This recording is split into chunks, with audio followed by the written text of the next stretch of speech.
புதிதாக பாஜக முருகனை கையில் எடுத்திருக்கிறது. அவர்கள் ராமனைத்தான் பொதுவாக கையில் எடுப்பார்கள். ஏனென்றால் ராமாயணம் இவையெல்லாம் சிறந்தவை என்பதுதான் என்னுடைய கருத்து. ஏனென்றால் உயர்ந்த செய்திகளை போதிக்கின்ற காப்பியங்கள் மனித குலத்தை மேம்படுத்துகின்றன. ஆகவே கம்பன் ராமனை பெரிதாக எழுதியதற்கு காரணம் தமிழ் சமூகம் செம்மைப்பட வேண்டும் என்பதற்காகத்தானே தவிர அது வடநாடு தென்னாடு என்றெல்லாம். அறிவில் டால்ஸ்டாய் நம்மிடம் வரட்டும், மார்க்ஸ் நம்மிடம் வரட்டும், லெனின் நம்மிடம் வரட்டும், என்ன அதெல்லாம் காந்தி வரட்டும், யார் எந்த அறிஞர்களும் நம்முடைய நாட்டுக்குள் வருவதனால் நாம் மேம்படுவோம். அதனால தப்பொன்றும் இல்லை. ஆனால் முருகன் எப்பொழுதும் தமிழ் கடவுள் தான்.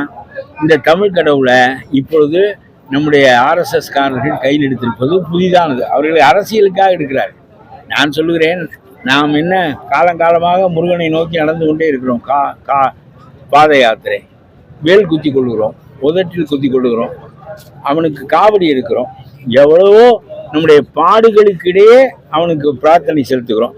ஆகவே இதை புதிதாக நாம் செய்ய வேண்டிய அவசியம் இல்லை. ஆனால் நான் ஒன்று மட்டும் முஸ்லிம்களுக்கு சொல்வேன். அதாவது 3000 ஆண்டுகளாக அது பரங்குன்றம். அது சங்க இலக்கியத்தால் போற்றப்பட்ட முருகனுடைய தலம். முருகன் சங்க இலக்கிய கடவுள். ஆகவே அதற்குள் சிக்கந்தர் அமைப்பு இருந்தால் அது அப்படி இருக்கட்டும், அது ஏற்றுக்கொள்ளப்பட்டிருக்கிறது. அதில் போய் மாமிசம் சாப்பிட வேண்டாம் என்று இவர்கள் சொன்னால் அதை விவகாரமாக ஆக்க வேண்டாம்.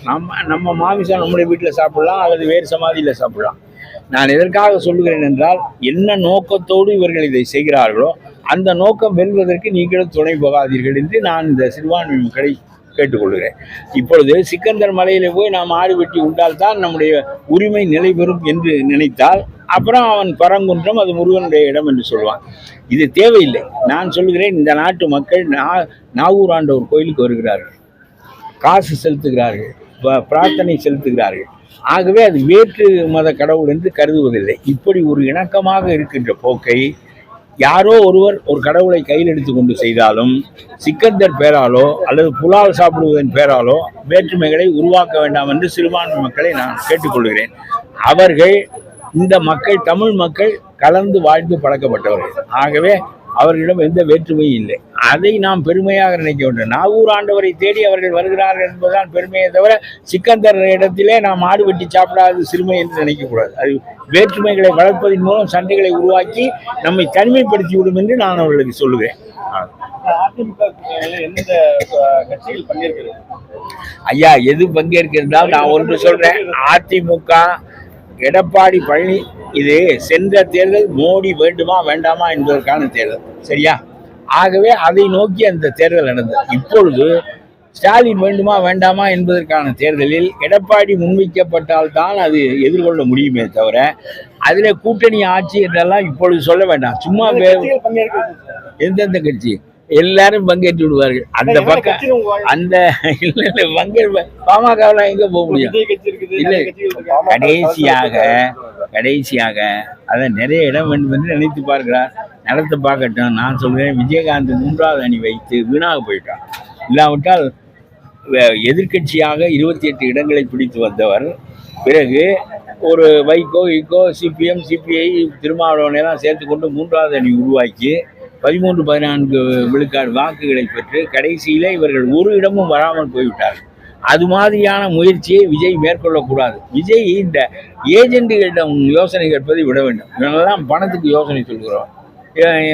அன்புமணியவே முதலமைச்சர் ஆக்குகிறேன் என்று சொல்லிவிட்டு வந்தவன் இப்பொழுது விஜயை முதலமைச்சர் ஆக்குகிறேன் என்று சொல்வதற்கு இங்கே வந்திருக்கிறான். அன்புமணியை ஆக்கி விட்டானா? ஆகவே நாம் யோசித்து பார்க்க வேண்டும். அரசியலில் நாம் வயது நிறைய இருக்கிறது. முதல் படியில் நடக்காவிட்டால் 2வது படியில் நடக்கட்டும். முதலில் நாம் ஊன்றிக்கொண்டு ஒன்றும் இல்லாமல் போய் கமல் கட்சியை போல தொலை தெரியப்படுகின்ற நிலைமை ஏற்பட்டு விட்டால் வீணாக போய்விடும். நான் ஒரு பேச்சுக்கு சொல்லுகிறேன். நான் அதெல்லாம் அவருடைய போக்குப்படி அரசியல் நடத்துகிறார். ஆனால் இவர் ஒரு மோசமான தோல்வியை சந்திக்க நேர்ந்தால் பிறகு வீணாகிவிடும். அதனால் நான் சொல்லுகிறேன், 2 அணி தான் இருக்க வேண்டும். ஒன்று ஸ்டாலின் வேண்டும் என்று சொல்லுகிற அணி, இன்னொன்று எடப்பாடி தலைமையில் உள்ள ஸ்டாலின் வேண்டாம் என்று சொல்லுகிற அணி. இந்த அணியில் எல்லாரும் வேண்டாதவர்கள் எல்லாம், திமுக வேண்டாம் என்று நினைக்கின்றவர்கள் இங்கே தான் இருக்க வேண்டும் தவிர வாக்குகளை பிரிப்பதோ கொள்வக்கூடாது. இந்த அண்ணாமலை வெட்டி கழகம் செய்கிறார். சும்மா 80 இடம் வாங்கு, 90 இடம் வாங்கு என்று, இதெல்லாம் சும்மா வெறும் பேச்சு.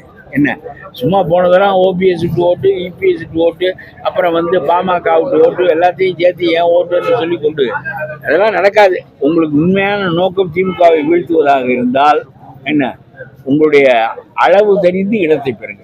சும்மா வீணா அந்த சமயம் பேசிக்கொள்ளலாம். இப்ப என்னதுக்கு வீணா நீங்க 80 இடம் பெற வேண்டும், ஆட்சியில் பங்கு பெற வேண்டும், இப்படியே பேசி பேசி பேசி நீங்க எதிரியைத்தான் பலப்படுத்துகிறீர்கள். இந்த அறிவு கூடவா இல்லாமல் நீங்கள் அரசியல் பேசுகிறீர்கள் என்று கேட்கிறேன். எதிரி தான் பலப்படுவாங்க. இதனாலே இந்த நாட்டிலே கூட்டணி ஆட்சி ஒப்புக்கொள்ள மாட்டார்கள்.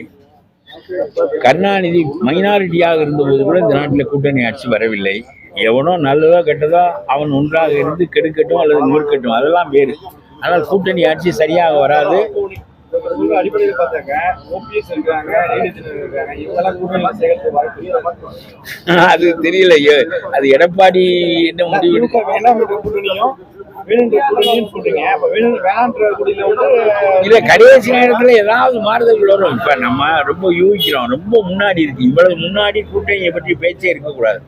ஏன்னா அது வந்து 1000 மாறுதல் நாட்டில் ஏற்படும்.